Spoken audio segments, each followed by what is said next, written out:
I popped into my local Habitat for Humanity restore to find a new project for myself, and this French provincial dining set caught my eye. I knew that I could definitely freshen this up and make it look contemporary again.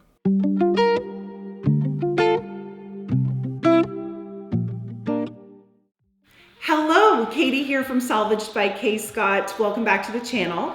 If you are new here, I am a full-time furniture flipper who makes my living here on social media by sharing my passion for recycling old furniture with all of you. And because of that, I actually donate all of the pieces that I work on here on the channel that aren't for my own home right back into my community, either to the charities that I got them from or directly to someone who needs it. Now, I'm not exactly sure where this table that I'm working on is going to ultimately end up, but I do know that I have a vision to totally modernize this by stripping back and lightening up this veneered wood top and then painting the base of the table and all of the chairs in a crisp black. I'm actually pulling my inspiration for this from the latest edition of Canada's Style at Home magazine that I had to pick up at the grocery store last week. It has their trend predictions for 2023. And like I said, this kind of beige and black aesthetic is immediately what popped into my head when I first saw this set at the store.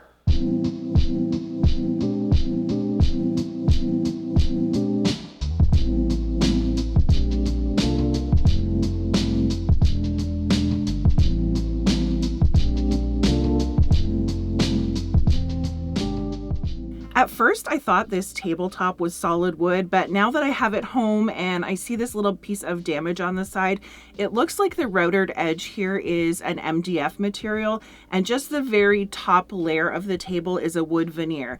So to get that factory finish off, I'm going to have to be really careful. The chairs, I think, are going to be the real stars of the show here. I really love the shape of them, and this cane webbing has been a super strong trend in home decor for the past few years, and it doesn't look like it's going out of style again anytime soon.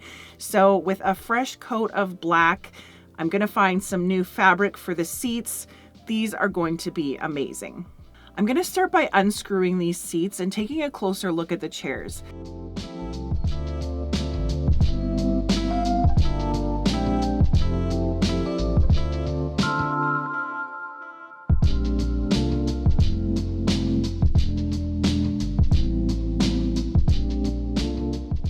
Two of them have this top piece loose, so I opened up the joint a little to maybe try and get some wood glue in there. But then after getting a good grip on how loose the joints that connect the back to the seats are as well, I decided that glue probably wasn't going to be enough in the long run. I grabbed some drill bits and 2-inch construction screws to really firm these up and make these chairs a little more structurally sound. I used the small bit to drill some pilot holes wherever I wanted to add a screw, and then the larger bit to drill in just a little bit so that my screws will be inset. I ended up adding 2 screws to the back joint on each side of the chairs, and then 1 screw on each side of those loose top sections. I also went around and pried off all the mismatched feet. I will clean up all the glue residue and gunk here with my sander later on and then reinstall some fresh ones before this goes to its new home. Now that the chairs are fixed up, I'm going to start washing everything with a heavy-duty cleaner. I always start my projects with a good degrease and clean, but for anything like this that has been around food or in a kitchen, that is even more important. I need to make sure that I get all of the old furniture polish, but especially greasy hand goop and just the grease that lingers in the air in kitchen dining room situations, so that my paint can make the best bond and so that I don't accidentally grind any of that down into the porous wood when I'm sanding it a bit. I need to fill in all of the holes that I've made, so I mixed up some of this wood epoxy. It's not the one that I usually use, but it was on sale the last time I was at the hardware store, so I picked this up. It's the same premise though as the putty that you've seen me use before. You mix equal parts of part A and part B, and then fill in whatever you need to. This one does say it needs 12 to 24 hours to set up though, which is a lot longer than the 15 to 20 minute stuff that I usually use. So these are gonna have to sit overnight.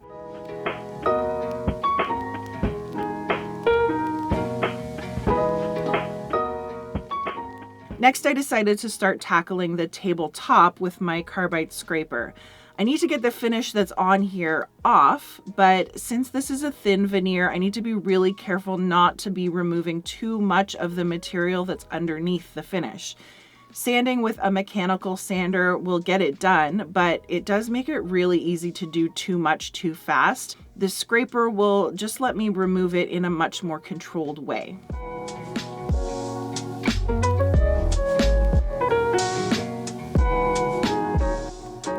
It didn't take too long for me to just get bored with this.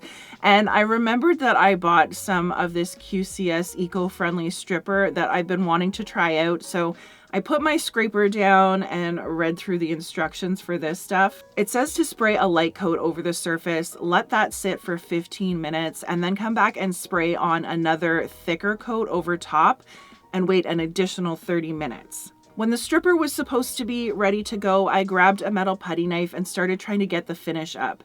It did work, but it's really only getting the top layer in most spots and not really doing what I was hoping for. You're supposed to keep it wet while you work at removing this stuff, so I just kept spraying as I went, but yeah, it kind of just turned into a bit of a disappointing mess.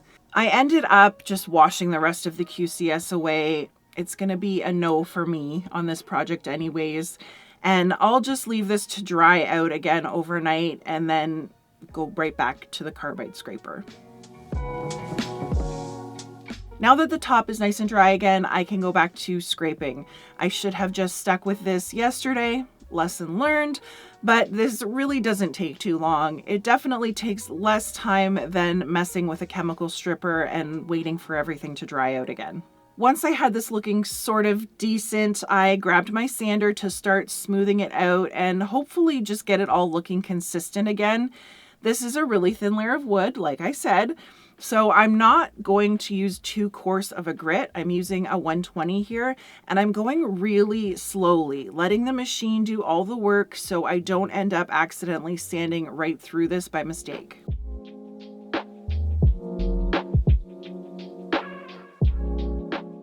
I also needed to sand all of that wood filler on the chairs smooth and scuff up the rest of the finish on them. So I put a foam interface pad on my sander.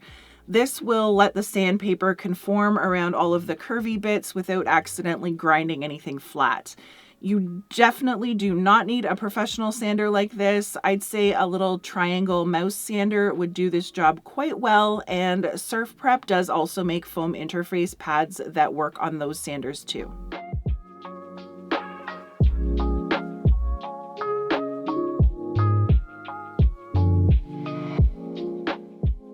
The last bit of sanding before I can clean up is a final sand of the tabletop with some 180 grit this time. This is just a little finer than the 120 grit that I used first and will close up the wood grain enough to give me a nice, smooth, soft surface. I put the sander away and grabbed a damp microfiber cloth to wipe the dust off of everything, and then I realized that I totally forgot to fix this ding on the side of the table, so I grabbed a little bit more filler and fixed that up too. I want to keep this maple looking like it is now, but I know that if I put any kind of protecting sealer on it, it's going to get dark, just like it does when I get it wet with water. So to prevent that, I'm going to do a paint wash over it with some off-white paint and water. I mixed up about 1 part paint to 2 parts water and then brushed my mixture over the tabletop, just keeping everything in the direction of the wood grain and working in about 10 to 12 inch sections. Then I immediately went over it with a rag to pick up any extra and just blend the sections together. What this paint wash is doing is depositing a tiny amount of pigment on the top of the wood so that when I top coat it, it won't change the color drastically like it did when I wiped it down with water. And you can do this technique with whatever kind of water-based paint you want.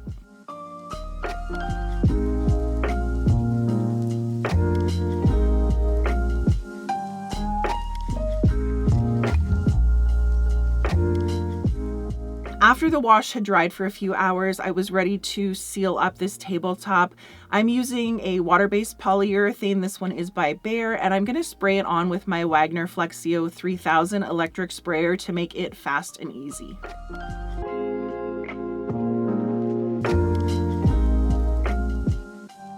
I gave the poly a really thorough stir to make sure that all of the components were integrated, and then I poured about 2 cups into my sprayer.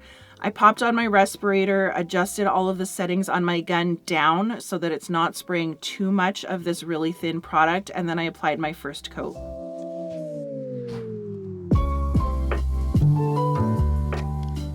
This stuff needs about 2 hours to dry between coats, so I grabbed those seat cushions, my stapler, and some 5/16 staples, and my needle nose pliers, and took everything inside.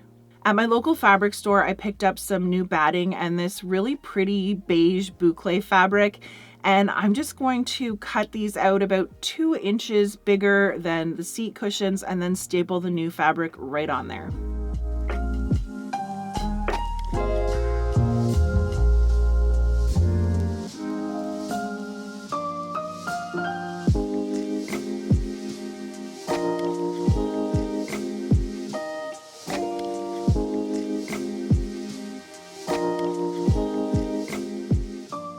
When my first coat of poly was dry, I went over the whole tabletop with some 400 grit sandpaper to knock back all of the raised wood fibers and get it silky feeling. And then I sprayed on another 2 coats, again, waiting 2 hours in between, and then I left it to cure up overnight.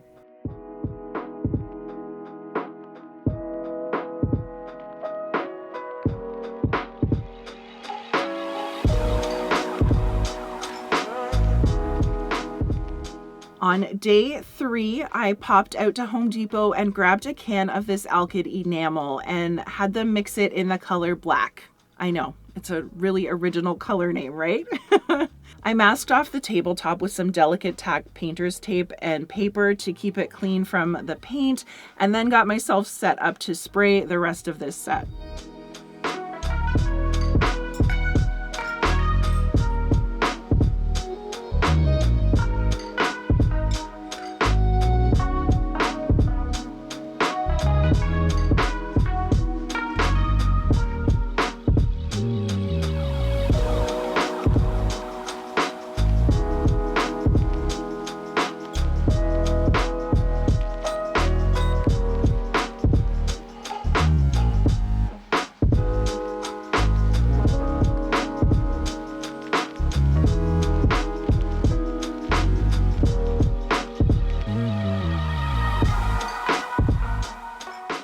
This is a water-based trim and cabinet paint that performs like an oil finish.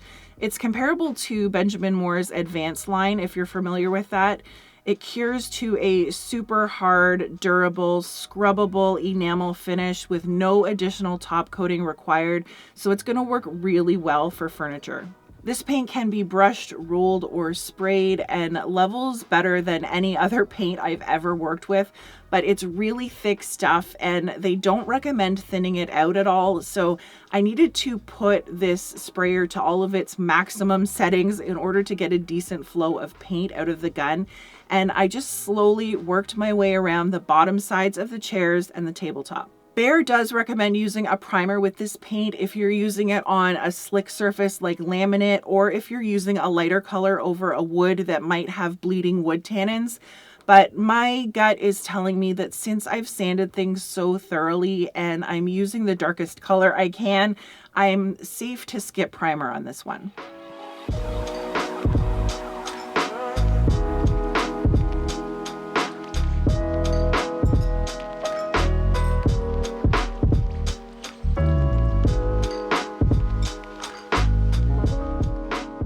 I cut apart a few metal hangers so that I could hang the legs to paint them, and I just hooked them up over the track of our garage door.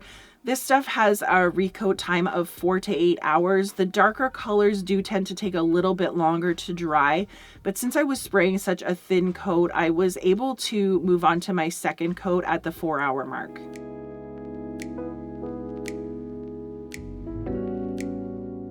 After my second coat on the bottoms had dried, I flipped everything over to do the other side. I sprayed another 2 coats over the top sides of the chairs and the top rim of the table.